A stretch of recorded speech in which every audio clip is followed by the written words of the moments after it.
สวัสดีค่ะทุกคนสวัสดีคนไทยที่อยู่ที่เมืองไทยนะคะแล้วก็คนไทยที่อยู่ไกลทั่วโลกเลยนะคะวันนี้นะคะนกจะพูดถึงสายการบินพาณิชย์ที่สั้นที่สุดในโลกนะคะเนื่องจากว่าน้องทรายของเรานะคะเป็นยูทูบเบอร์คนหนึ่งนะคะที่สอบถามมานะคะเรื่องสายการบินที่สั้นที่สุดในโลกนี้นะคะที่อยู่ที่สกอตแลนด์นะคะแล้วปัจจุบันก็ยังบินอยู่นะคะ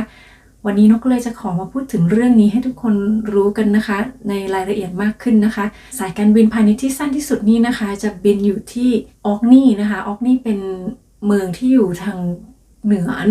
อสุดๆของสกอตแลนด์เลยนะคะถ้าดูจากแผนที่เนี่ยก็จะมีเกาะเชลเตอร์ที่ไกลเข้าไปอีกนะคะแต่ว่าออกนีก็จะอยู่ใกล้กับ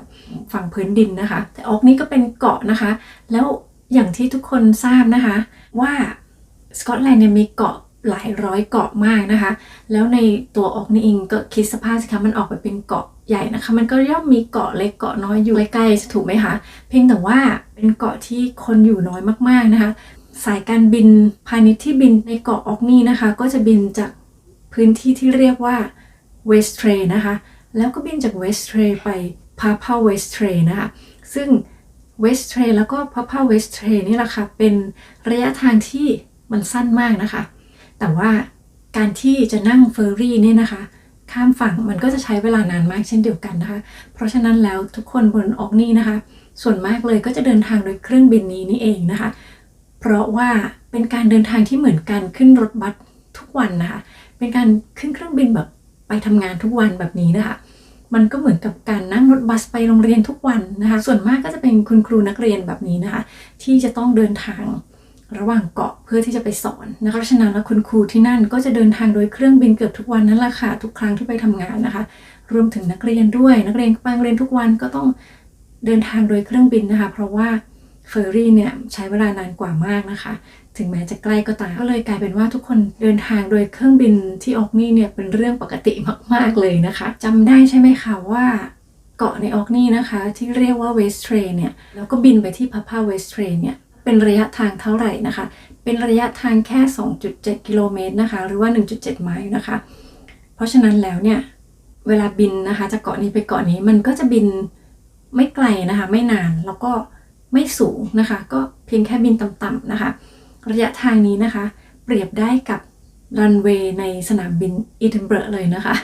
สั้นแค่นั้นเองนะคะสายการบินที่ให้บริการนี้นะคะก็คือสายการบินของคนสกอตนะคะเป็นสายบินของสกอตแลนด์นะคะชื่อว่า Logan Air นะคะให้บริการสายการบินนี้มายาวนานหลาย10 ปีแล้วนะคะโดยปกตินะคะก็จะใช้เวลาบินเนี่ยประมาณ1 นาทีนิดๆนะคะแต่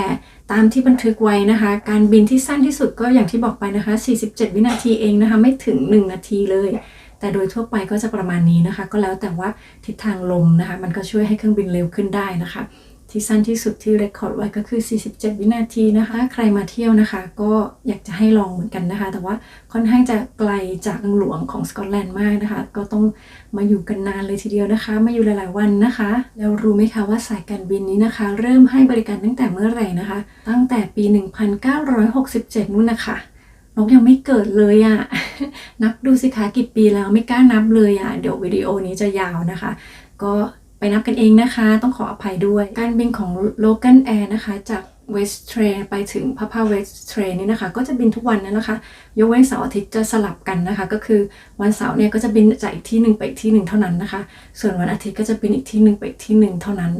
นะคะสลับกันคือไม่บินไปกลับเหมือนปกตินะคะเฉพาะวันเสาร์กับอาทิตย์นะคะก็ถ้าคิดว่าจะได้มาเที่ยวนะคะก็เช็คข้อมูลดูก่อนนะคะและอย่างที่นกบอกไปนะคะคุณครูกับนักเรียนเนี่ยนั่งเครื่องบินเป็นว่าเล่นนะคะเพราะว่าก็จะต้องนั่งโดยสารเพื่อที่จะไปเรียนนะคะจากบ้านไปที่เรียนนะคะแล้วที่ Papa West Train นะคะจะมีไซต์โบราณสถานนะคะที่นักเรียนที่ต้องไปเรียนเกี่ยวกับพวกโบราณคดีพวกนี้นะคะขุดก็จะต้องไปทุกวันนะคะครูนักเรียนเนี่ยก็จะต้องนั่งเครื่องบินจากที่หนึ่งไปยังสถานที่ที่การขุดนะคะเพื่อจะไปขุดค้นพวกหลักฐานนะคะหรือว่าจะไปพวกขุดดูพวกฟอสซิลทางโบราณคดีพวกนี้นะคะมันจะมีไซต์โบราณสถานอยู่นะคะที่ Papa West Train นะคะซึ่งครูนักเรียนก็จะต้องนั่งเครื่องบินนี้ไปทุกวันอยู่แล้วนะคะคิดดูสิคะ เดินทางกันเป็นว่าเล่นเลยนะคะส่วนตัวเครื่องบินนะคะก็จะเป็นเครื่องบินที่เหมือนคล้ายๆกับ เป็นเครื่องบินเล็กนะคะค่อนข้างจะเล็กนะคะแล้วก็มีใบพัดข้างหน้าแบบนี้นะคะ2ข้างนะคะแล้วก็มีปีกนะคะแล้วก็มีหางปกติแบบนี้นั่นแหละค่ะส่วนที่นั่งด้านหน้าของเครื่องบินนะคะก็จะเป็น2ที่นั่งนะคะแต่รู้ไหมคะว่ามีนักบินคนเดียวนะคะไม่มีนักบินผู้ช่วยนะคะแต่ว่าจะมีผู้ช่วยที่อยู่ภาคพื้นดินนะคะ2 คนนะคะส่วนที่นั่งของผู้โดยสารเนี่ยก็จะมี8ที่นั่งนะคะนี่ก็เป็นรายละเอียดของสายการบินพาณิชย์ที่ออกนีสกอตแลนด์นะคะคิดว่าเป็นรายละเอียดนะคะที่จะตอบโจทย์น้องทรายของเรานะคะอย่างไรแล้วนะคะถ้าทุกคนไม่ได้กดติดตามน้องทรายนะคะก็ตามไปนะคะเดี๋ยวน้องจะฝากลิงก์ไว้ข้างล่างนะคะก็ช่วยกันไปติดตามน้องทรายของเราด้วยนะคะวันนี้พี่นกก็หวังว่าพี่นกจะตอบคำถามของน้องทรายได้เป็นอย่างดีนะคะแล้วก็เพื่อนๆคนไทยทุกคนด้วยนะคะหวังว่าทุกคนจะชอบนะคะวันนี้นกลาไปก่อนสวัสดีค่ะ